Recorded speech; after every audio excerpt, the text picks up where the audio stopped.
জান্নাতীদের প্রথম খাবার কি হবে? আল্লাহ যে জান্নাতে জান্নাতীদেরকে খাবার দিবেন, সেই খাবারগুলোর মধ্যে সর্বপ্রথম খাবার হবে আল্লাহ জান্নাতের মাছের মধ্যে কলিজা দিবেন, আর এই কলিজার অবশিষ্ট অংশ হবে জান্নাতীদের প্রথম খাবার। এবার আল্লাহর রাসূল সাল্লাল্লাহু আলাইহি ওয়াসাল্লাম ৩ নাম্বার প্রশ্নের উত্তর দিচ্ছেন। যদি পুরুষের পানি মহিলার উপরে চলে যায় তাহলে সন্তান হবে ছেলে, আর যদি মহিলা বিজিত হয়, বিজয়ী হয়, তাইলে হবে মেয়ে।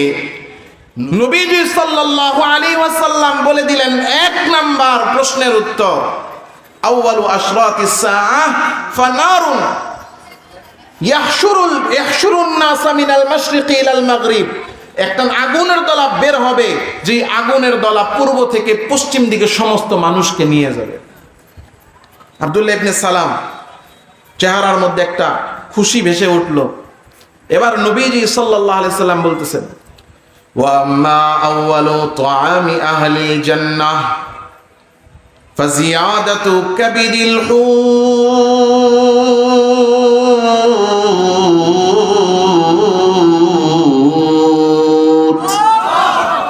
নবীজি সাল্লাল্লাহু আলাইহি ওয়াসাল্লাম বলতে লাগলেন, আব্দুল্লাহ ইবনে সালাম, আপনার ২ নাম্বার প্রশ্ন ছিল জান্নাতীদের প্রথম খাবার কি হবে? আল্লাহ যে জান্নাতে জান্নাতীদেরকে খাবার দিবেন, সেই খাবারগুলোর মধ্যে সর্বপ্রথম খাবার হবে আল্লাহ জান্নাতের মাছের মধ্যে কলিজা দিবেন, আর এই কলিজার অবশিষ্ট অংশ হবে জান্নাতীদের প্রথম খাবার। এবার আল্লাহর রাসূল সাল্লাল্লাহু আলাইহি ওয়াসাল্লাম ৩ নাম্বার প্রশ্নের উত্তর দিচ্ছেন। যদি পুরুষের পানি মহিলার উপরে চলে যায় তাহলে সন্তান হবে ছেলে, আর যদি মহিলা বিজিত হয়, বিজয়ী হয়, তাইলে হবে মেয়ে। নবীজি সাল্লাল্লাহু আলাইহি ওয়াসাল্লাম উত্তর দিয়া জিজ্ঞাসা করার আগে আব্দুল্লাহ ইবনে সালাম ঘোষণা দিয়ে দিলেন, লা ইলাহা ইল্লাল্লাহ মুহাম্মাদুর রাসূলুল্লাহ। আব্দুল্লাহ ইবনে সালাম ঈমান এনে নবীজিকে বলতেছেন, ইয়া রাসূলুল্লাহ, আমি ঈমান আনছি, এই কথা কাউকে বলবেন না। এই যে ইহুদিরা আপনার আগমনের সংবাদ পেয়ে দল বেঁধে বেঁধে তারা আসতেছে, কারণ কি? কারণ এসে তারাও যাচাই করবে আর আপনার ব্যাপারে জানবে। আপনি যদি আগেই তাদের কাছে আমার ঈমানের কথা বলে দেন, তাইলে আপনি আসল ফলাফল পাবেন না। এই জন্য আপনি আগে তাদের কাছে আমার ব্যাপারে জিজ্ঞাসা করবেন, আমার ব্যাপারে তথ্য নিবেন, এরপরে আপনি তাদের কাছে আমার ঈমানের সংবাদ দিবেন। ইহুদিরা দল বেঁধে যখন নবীজির কাছে আসলো, নবীজি সাল্লাল্লাহু আলাইহি ওয়াসাল্লাম বলেন, কে? বলে আব্দুল্লাহ ইবনে সালাম। বলে কেমন? বলে সাইয়্যিদুনা ওয়া ইবনু সাইয়্যিদিনা। আব্দুল্লাহ ইবনে সালাম আমাদের নেতা এবং তার বাবাও ছিল আমাদের নেতা। সে আমাদের মধ্যে আলেম, বড় আলেম, আমাদের মধ্যে বড় জ্ঞানী, আমাদের মধ্যে সম্মানিত। নবীজি যখন বলতে লাগলেন যে হা হা, এই সম্মানিত জ্ঞানী আব্দুল্লাহ ইবনে সালাম আমার উপর ঈমান এনেছে, সাথে সাথে ইহুদিদের চেহারাটা পাল্টে গেল আর বলতে লাগলো, আব্দুল্লাহ ইবনে সালাম কপাল পোড়া, সে ধ্বংস হোক, তার বাপও ধ্বংস হোক। কেন? কারণ মুহাম্মদকে যদি নবী মানি, ঈমান যদি আনি, তাইলে আমাদের নেতৃত্ব চলে যাবে। ঈমান যদি আমরা আনি, তাইলে আমাদের নেতৃত্ব হাতছাড়া হয়ে যাবে। এই নেতৃত্বের লোভে, ক্ষমতার লোভে, টাকার লোভে ঈমান নষ্ট করে, আছে না নাই? এই জন্য লোভ এটা এত মারাত্মক এক গুনাহ। লোভের কারণে মানুষ ঈমান হারা হয়, লোভের কারণে মানুষ আল্লাহর নাফরমান হয়। যেমন নাফরমান হয়েছে কারুন। আল্লাহ সম্পদ দিছে, সম্পদ পেয়ে শুকরগুজার হওয়ার কথা, কিন্তু অগণিত সম্পদের মালিক হওয়ার পরেও এই কারুন ঈমানদার থাকার পরেও সে লোভের কারণে বেঈমান হয়েছে। হযরত মুসা আলাইহিস সালাতু ওয়াস সালামের চাচাতো ভাই, আপন চাচাতো ভাই ছিল কারুন। কি ভাই? আপন চাচাতো ভাই। ফেরাউনের যখন পতন হয় এবং ফেরাউন যখন কিনা বনি ইসরায়েলকে মিশর থেকে বের করে দেয়, তো মিশর থেকে বের হওয়ার সময়ও কারুন মুসা আলী ইসলামের সাথে ছিল। শুধু তাই না, বরং মুসা আলী ইসলামের সহচর ছিল, সাহাবী ছিল, এবং নিজ চোখে ফেরাউনকে ডুবতে দেখছে। কে? কারুন। কে? কারুন। যখন কিনা পার হয়ে অপর প্রান্তে চলে গেল, আল্লাহ তাআলা রব্বুল আলামিন কারুনকে অঢেল সম্পদের মালিক বানায় দিলেন। কারুন যখন অঢেল সম্পদের মালিক হয়ে গেল, তখন সে আস্তে আস্তে আল্লাহ তাআলা রব্বুল আলামিনের নাফরমানিটা কেমন? হযরত মুসা আলাইহিস সালাতু ওয়াস সালামের ভাই হারুন আলাইহিস সালাতু ওয়াস সালামকে নবী যে আল্লাহ বানাইছেন, হারুন আলাইহিস সালাতু ওয়াস সালাম নবী হইছেন কার সুপারিশে? হ্যাঁ, ভাইয়ের সুপারিশে। তাহলে আপন ভাইকে নবী বানাইছেন। কারুনের মনের মধ্যে চাওয়া ছিল, তুমি তো তোমার আপন ভাইরে নবী বানাইছো, তো আমারেও নবী বানায়া দাও। ইন্না কারুনা কানা মিন কওমি মূসা ফাবাগা আলাইহিম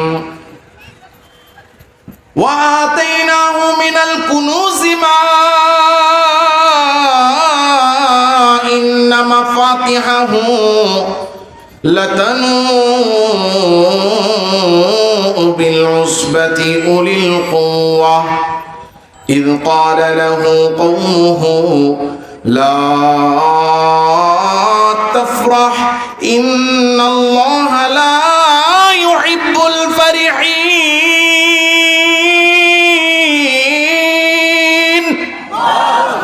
আল্লাহ হযরত মুসা আলাইহিস সালাতু ওয়াস সালামের জামানায় তার চাচাতো ভাই কারুনকে অঢেল সম্পদের মালিক বানায়া দিয়েছেন।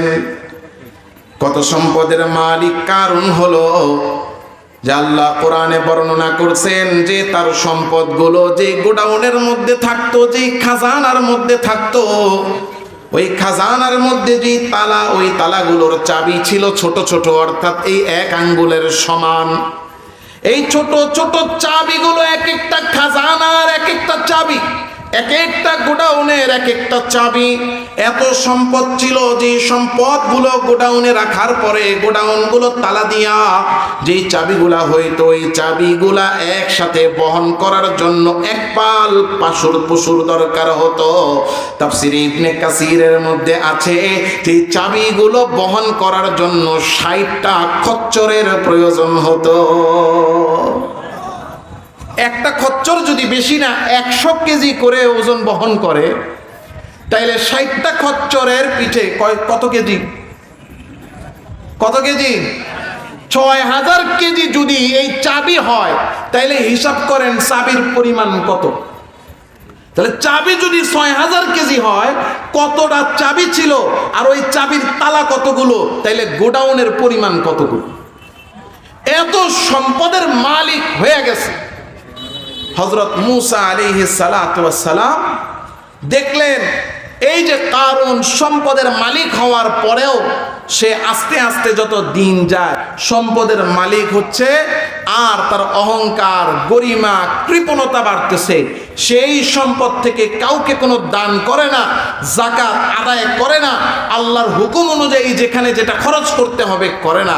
আল্লাহ তাআলার পক্ষ থেকে তার জামানার যেই বিজ্ঞ আলেমরা ছিল, হযরত মুসা আলাইহিস সালামের পক্ষ থেকে তার উম্মতেরা মধ্যে যারা জ্ঞানী লোক ছিল, তারা বলতে লাগলো, লা তাফরাহ, এই কারুন, ক্ষমতার কারণে, এই সম্পদের কারণে বেশি গরিমা দেখায়ও না।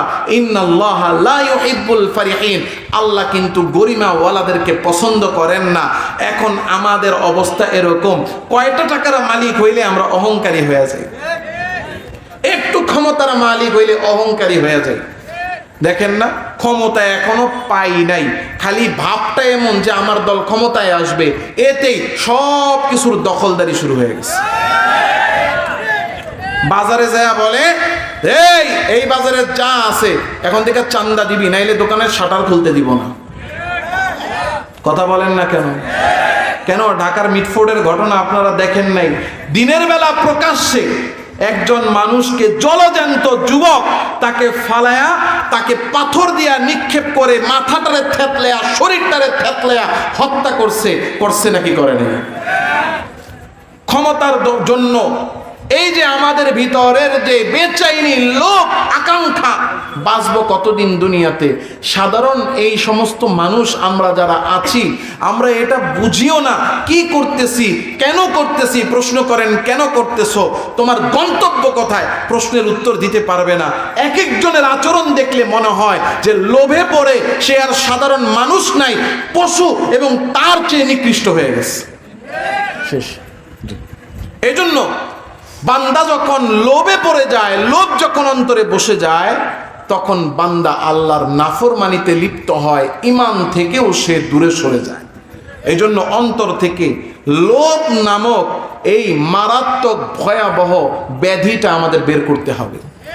আল্লাহ তাআলা রাব্বুল আলামিনের কাছে দোয়া করতে হবে, আল্লাহুম্মা রযুকনাল কানাআ, আল্লাহ আপনি আমাদের অন্তরকে পরিতৃপ্তি দান করেন, যাতে আমাদের অন্তরটা শুকরগুজার অন্তর হয়, তৃপ্ত অন্তর হয়, লোভী অন্তর যেন আমাদের না হয়। লোভের কারণে ব্যক্তি নষ্ট, লোভের কারণে পরিবার নষ্ট, সমাজ নষ্ট, রাষ্ট্র নষ্ট। লোভের কারণে খায়াও শেষ করতে পারবে না, কিন্তু হাজার হাজার কোটি টাকা চুরি করে দেশ থেকে পাচার করছে। 2 লক্ষ কোটি টাকা পাচার করছে। ওরে বলেন তোর 14 গোষ্ঠী নিয়ে বস, খেয়া শেষ কর, পারবে? ফরিদপুরের এক ছাত্র নেতার ঘটনা দেখছিলাম পত্রিকায়, 2000 কোটি টাকা পাচার করছে। কথা বলেন না কেন?